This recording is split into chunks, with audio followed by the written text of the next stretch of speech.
UFC is not just a sport, but also a business, where fan interest and attention are just as important as the fighting skills displayed in the octagon. The hype directly impacts earnings, and some fighters are willing to dive into the darkest depths to attract the maximum amount of attention. Colby Covington's story is that of a man who risked everything, created an image from scratch that 99% of other fighters wouldn't dare take on, and fully reap the rewards, becoming one of the biggest stars in UFC. Chaos. This word probably best describes what Colby has made of his life and career. But this chaos helped him make the journey from a humble and nondescript wrestler, who was of little interest to fans, to worldwide fame, with his name now linked to the biggest controversies in UFC over the past 5 years. From wrestling mats in universities to a friendship with the president, from multi-million-dollar paydays to massive tournaments that he still leads today. Colby Covington is an extraordinary blend of wild trash talk and elite skills in every aspect,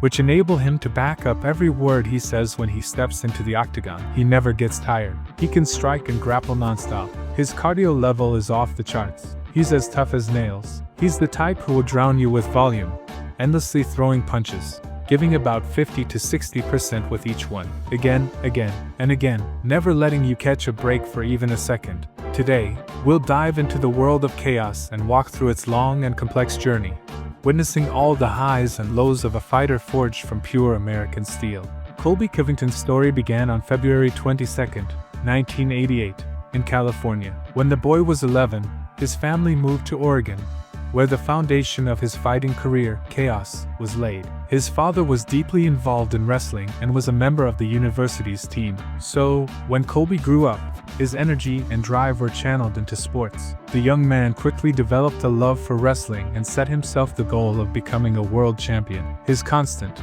intense training soon started to pay off. While in high school, he won the state championship, making a strong impression in the year when he had to decide where to continue his education. He chose the University of Arizona, known for its rich history of producing top-notch wrestlers.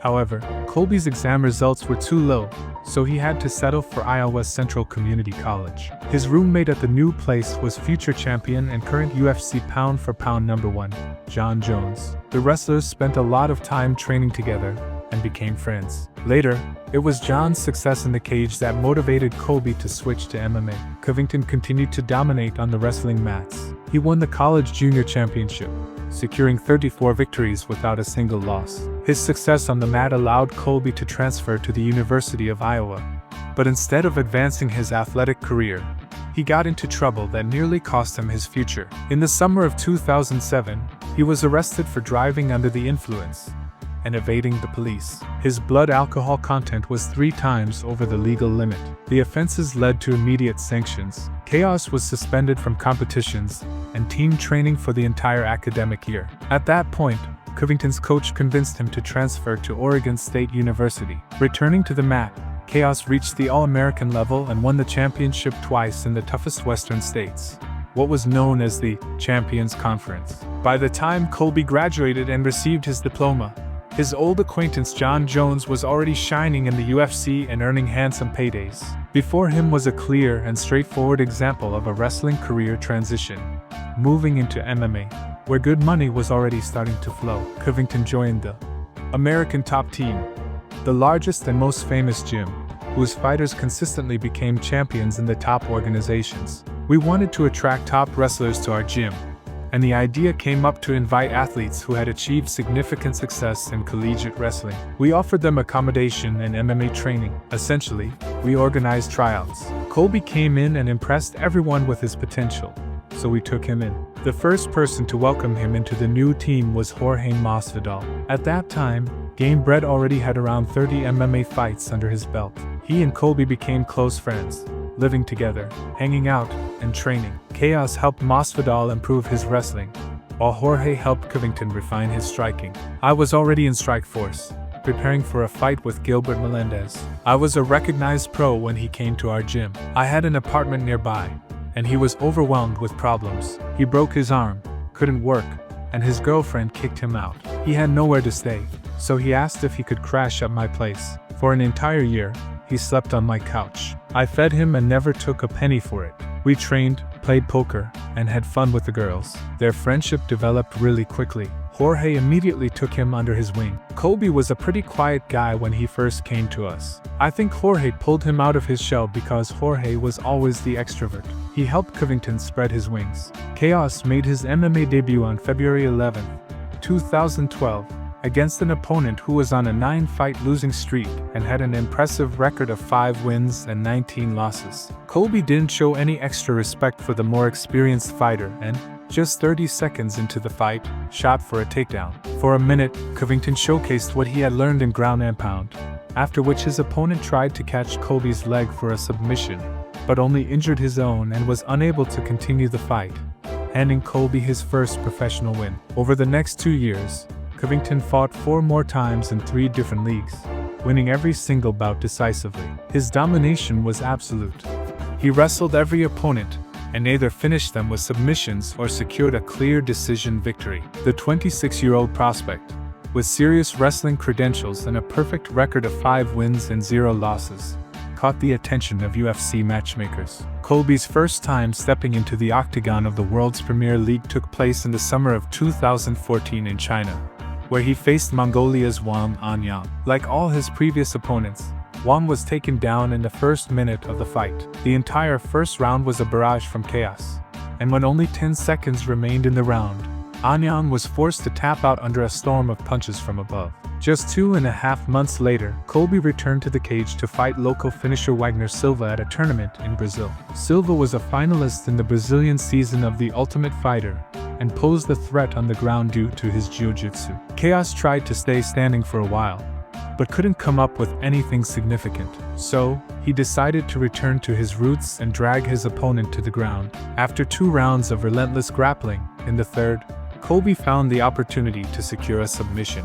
He took the back, locked in the choke, and forced the Brazilian to tap out in front of his home crowd. Colby's next fight came on short notice. At the big UFC 187 event, Mike Pyle was left without an opponent. Colby agreed to share the octagon with the very experienced veteran, for whom this fight would be the 38th of his career and the 14th in the UFC. For 2 rounds, Chaos dominated on the ground in his usual style, but in the third, he briefly lost control and almost got finished himself. For the first time in his relatively short career, Covington found himself on his back, and when he tried to escape, he ended up in a tight choke. His composure and calmness allowed him to survive the crisis moment and return to top position. Despite the nerve-wracking finish, all 3 judges awarded the victory to Colby. He improved his record to 8 wins with no losses and left the UFC Octagon with a positive result for the 3rd time in a row. He's a very tough veteran, having gone through many hard fights and faced a lot of great fighters.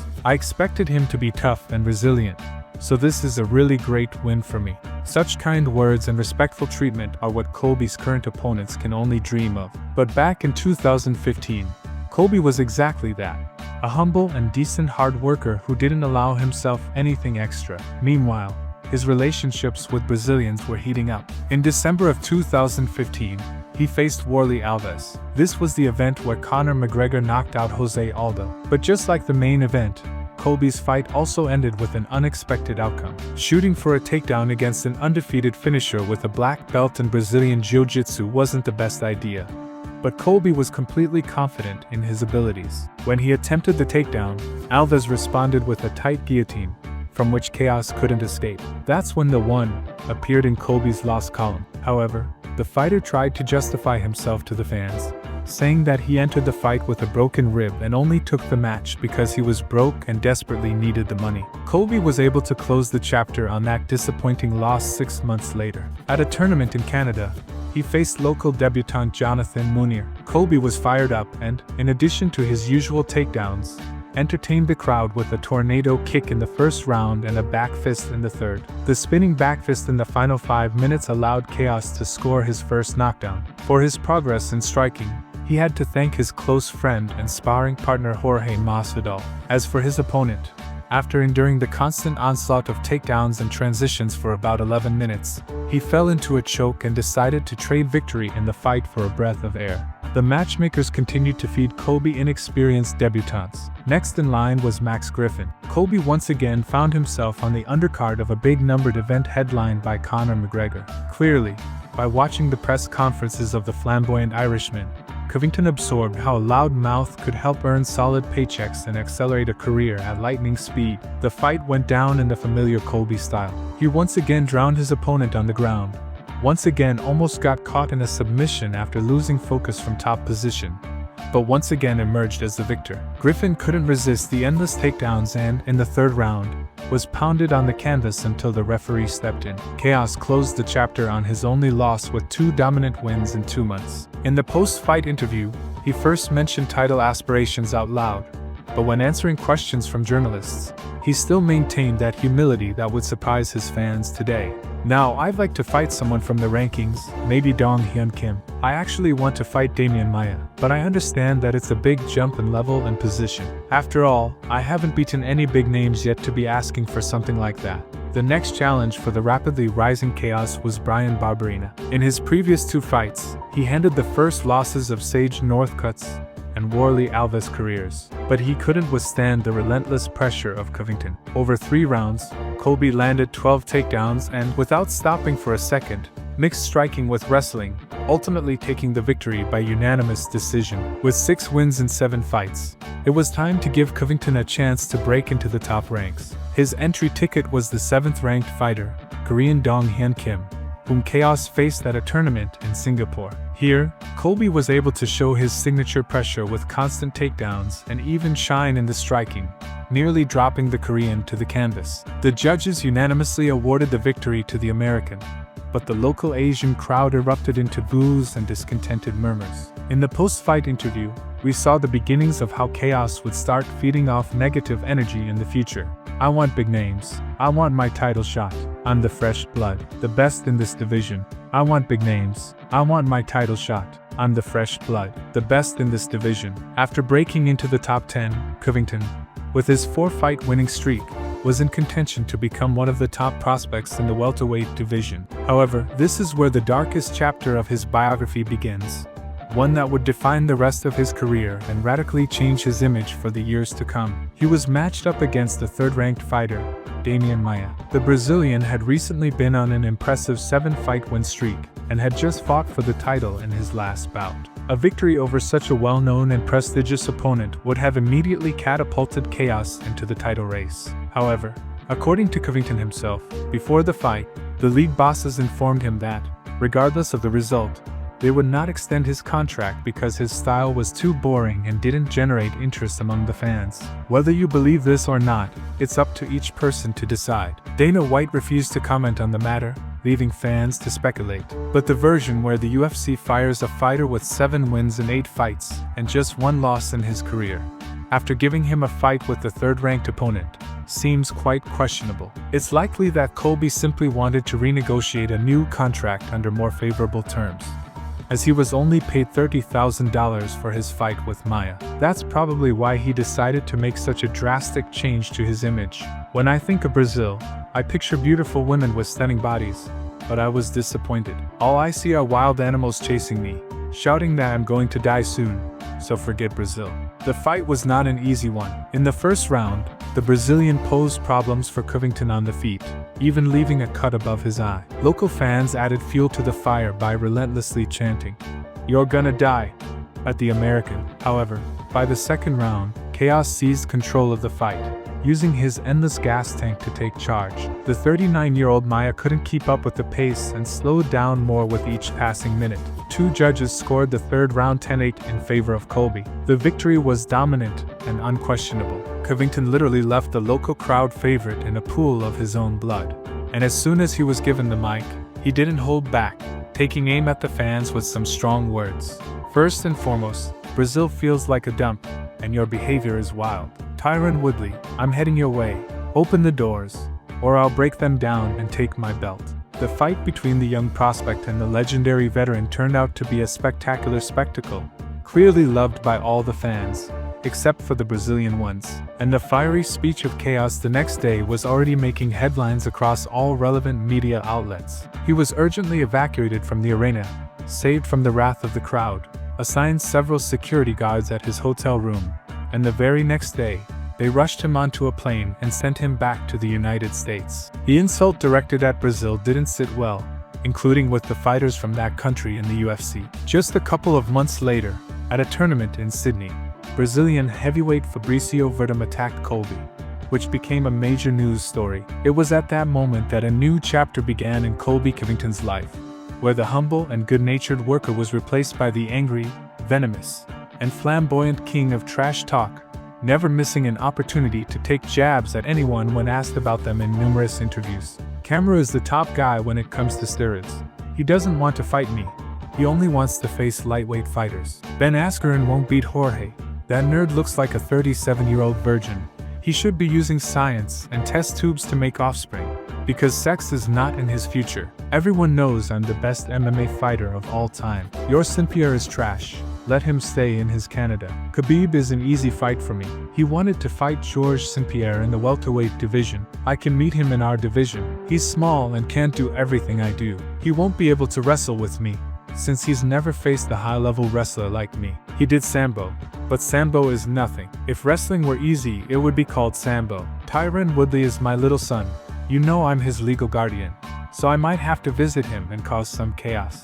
He now appeared in public surrounded by models, hinting that they were helping him train his cardio. He began wearing bright suits, always paired with a red cap featuring the slogan, "Make America Great Again," thus showing his support for President Trump. Colby took pride in this friendship and, in the future, after winning the belt, even had a personal meeting with his idol. All of this together made Chaos the most talked about figure in the UFC after Conor, elevating the hype around him to a whole new level, unseen before. Moreover, his victory over Maia allowed him to break into the top 3 in the welterweight division. Champion Tyron Woodley was temporarily unavailable due to injury, so the matchmakers decided to put together an interim title fight between Covington and another Brazilian, former lightweight champion and #1 welterweight contender, Rafael dos Anjos, who was expected to avenge his country. You're making a mistake by turning Dos Anjos into something he's not. I'm going to knock his head off at the United Center, the same arena where Michael Jordan dunked. And once I slam dunk Dos Anjos with my head, you'll start saying he's just a lightweight whose time is up. I have connections to the White House. My manager, Dan Lambert, knows Donald Trump, and Dana White knows Trump too. So when I take that belt, they'll send me to the White House, and I'll place that title on Donald Trump's desk. The Eagles and Golden State Warriors play ball in that arena. Tomorrow night, I'll place my balls on the face of that filthy beast live on air. Let's go. From the very first seconds, Covington went for the takedown and started tormenting the Brazilian with a fast pace and relentless pressure. Dos Anjos was better in the stand-up, outstriking Chaos with his hands, but that wasn't enough to stop the American's onslaught. Colby controlled his opponent in the clinch and on the ground for more than half of the clean fight time, which allowed him to secure the victory by unanimous decision and win his first title in the UFC. Tyron Woodley is a damn coward. Why did you make that Brazilian animal suffer today instead of yourself? It should have been you in his place. But you can't hide from me. I'm coming for you. I am the Italia belt of the undisputed champion. Got something to say? Fight me, you coward. The interim title guaranteed Covington the right to fight for the full championship with Tyron Woodley. Their matchup was scheduled for UFC 228. However, Colby decided that he could dictate his terms to the league boss and announced that he was taking a break to address health issues. The management didn't like this behavior. They stripped Chaos of his interim champion status, and in the fight against Woodley, he was replaced by Darren Till, while the next title shot was given to Camero Usman. Covington then had to fight former champion Robbie Lawler to get back into contention for the title. The 37-year-old Lawler was far from his best form and had lost 2 out of 3 fights since losing his title. But even against the past his prime veteran, no one expected the performance that fans eventually witnessed. Against Dos Anjos, Chaos scored 7 takedowns over 5 rounds. In this fight, the same number of takedowns was achieved in just the first 2 rounds. Over 5 rounds, Colby threw 515 significant strikes. To this day, this result is the 3rd highest in UFC history for that category, but at the time, it was an absolute record across all divisions. No one had ever thrown more than 500 strikes in 25 minutes of fighting. Covington simply drowned the veteran in relentless pressure and didn't let Lawler win a single round. It was the most dominant, unquestionable victory of Chaos's career, after which no one could ignore his title aspirations. By the time Colby was celebrating his victory, standing in the Octagon with Lawler, Camero Usman had already been the welterweight champion for several months. Journalists invited both of them to the studio, marking the beginning of the hype for their future showdown. First of all, congratulations on your win. But tell me, where did you lose your balls? The only thing you'll lose faster than your hair is your Power Ranger belt. You better tell me, where did you lose your balls? You've got a bunch of fake injuries. You spent 8 months treating a hernia that should have taken 6 weeks to heal. Stop talking. Woodley number 2. I left Damian Maya to die in a pool of his own blood right in his homeland. I'll do the same to you. You'll never talk again. These guys have clashed before. I had already been the king of Brazil. I wanted to go back there and put on a show, but Brazil wasn't ready for it. Shut up, coward. You'd better be that tough behind the scenes. Yo, mister. 30%. Your fights put 100% of the fans to sleep. But now, there were no barriers between the champion and the top contender. Their meeting was inevitable, and fans around the world were losing their minds in anticipation. I'm going to knock him out. I believe it with every fiber of my soul. He'll run out of gas, and in the 3rd or 4th round, I'll shut him down. I defended my belt against Robbie Lawler. You saw what I did to his face. I set a record for strikes, and I actually like that fighter. Wait, you'll see what I do to this clown. Dude, no one cares about you. People would rather watch flies mating than watch your fights. Your coach, Gabe Glenn, had a heart attack because you drove him crazy by running from me. But don't worry, he'll watch this fight from hell. Colby Covington finally got his long-awaited chance to fight for the belt at the major UFC event, UFC 245. In December 2019, the champion, with a 10-fight winning streak in the UFC, faced off against the top contender, who was riding a 7-fight win streak. The Nigerian hadn't lost in 6 years, while Colby hadn't lost in 3.5 years. Both were known as elite wrestlers and cardio machines, showing no signs of fatigue. This fight could arguably be called one of the most important, if not the most important, of 2019. Marty Fake Newsman, your time is up, buddy. Since I'm the king of spoilers, let me tell you what's going to happen tomorrow. I'll slam his head into the canvas, then kick it into the 3rd row. And maybe one of you lucky people will catch it and take it home. When they stepped into the cage, the fighters lived up to all the expectations fans had placed on them. They completely abandoned wrestling and decided to settle things on the feet. From the first to the last minute, they pressed forward relentlessly. Colby threw more strikes, but Camera landed more powerful and precise punches. In the 3rd round, one of those strikes broke Covington's jaw. Despite that, Chaos kept moving forward and looked better in the 4th round. Before the final 5 minutes, the judges had the fight even, but the broken jaw started working against Covington. He was knocked down twice and stunned, with the 2nd knockdown proving to be fatal. Usman took control on top and, with a series of finishing strikes, forced the referee to stop the fight. The first real title shot was lost, and Colby was understandably unhappy with the result. He felt the stoppage was premature and hinted at the controversial pauses during the fight. At Camera's request, due to fake low blows and eye pokes, Covington claimed that without those, he would have been able to push through and take the victory. Their battle for the belt became one of the best fights of the year. But once the noise settled, a new chapter began in Colby's life. Dustin Poirier and Joanna Jędrzejczyk started to envy my success. They were used to being in the spotlight at ATT. So when I rose, they started throwing dirt on me in the media. Colby talks so much. He's such a loud mouth. Okay, you're talking about me?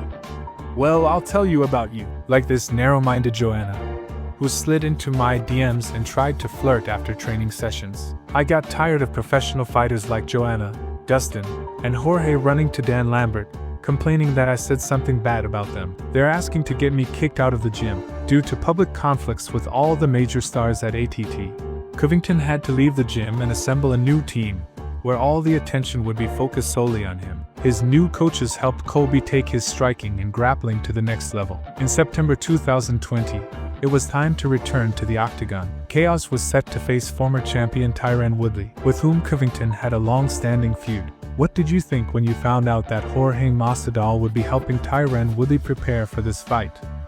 I thought it was a great plan.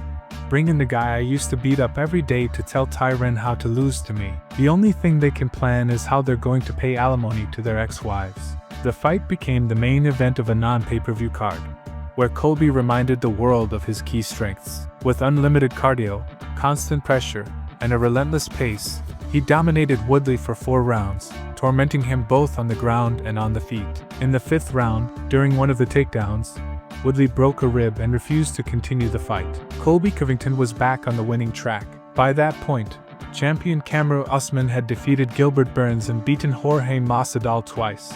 But none of them were even close to giving the Nigerian as competitive a fight. The rematch was inevitable. The second fight was scheduled for UFC 268 in New York. The build-up was just as epic as before their first encounter. "You're such a weakling, you couldn't even finish Woodley. The president will call me after my win.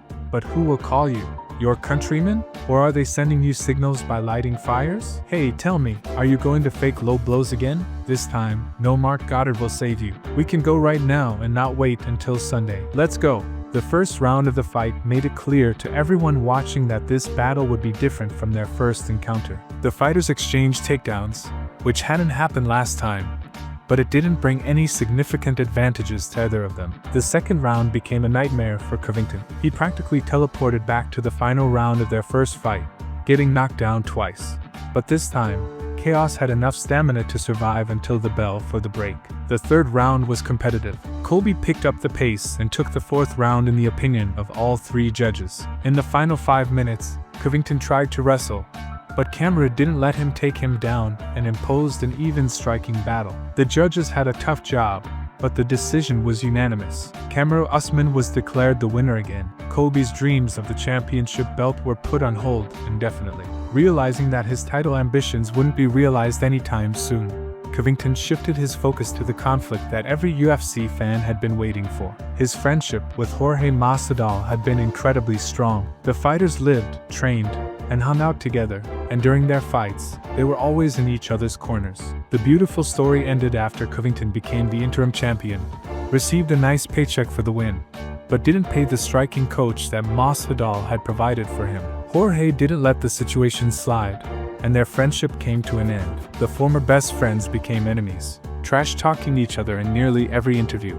promising to rip each other's heads off in the Octagon or on the streets. I didn't watch the Usman and Masvidal fights. I was busy hanging out with Masvidal's wife and the mother of his children. We were talking, reminiscing about the past, and that was way more interesting. I thought we were friends, but the dude just used me completely. When he was crashing on my couch, I was already well known. I talked about him on every show I was on. I helped him get famous. But that whole situation with the coach changed everything. My coach worked with him from the amateur days all the way up to the fight for the interim title. He did it almost for free. He only asked for 5% of the earnings, and they shook hands. But the coach didn't know he was shaking hands with a fraud. Guess how much Colby paid him? Zero, nada. Money is the root of all evil, man. For him, it's the only thing that matters. He threw away our friendship for it. He realized that if we fought each other, it would be the biggest payday of his life. So he decided to hype up the conflict. Dan Lambert knows that I always pay my 5%. We pay the gym, not the coaches personally. And Dan has never had any issues with me like that. Hey, Jorge, I'm no longer your teammate, not your neighbor. Now I'm your daddy, and I'm going to punish you. The UFC doesn't often make non-title fights the main event of numbered cards, but a fight between two superstars with a real conflict burning between them was the perfect reason to make an exception to the rule. How's it going, Jorge? Did you finally wake up? Couldn't get you up after that knockout from Usman? Remember what he said. Jorge is my best friend. I love him more than myself. What a hypocrite. He said that just 8 months ago. Man, just shut up already. And that's all you have to say? That guy's an uneducated idiot. They faced off at UFC 272 to get a legal opportunity to beat each other up for all the accusations they'd thrown at each other. Their clash was portrayed as a battle between a wrestler and a striker. Colby was predictably better on the ground, successfully hitting takedowns from the very first round. But even on the feet, Chaos didn't back down from his former friend. In the fourth round, he unloaded a full combination that Jorge clearly felt. But Covington got carried away and took a hit himself, which sent him to the canvas. That was probably the only successful moment for Masvidal in the entire fight. In the fifth round, Colby solidified his dominance, overwhelming his opponent on the ground without any chance for Jorge to recover. The fight was too one-sided. All three judges unanimously awarded the win to Covington. However, even 25 minutes in the Octagon didn't end their hatred for each other.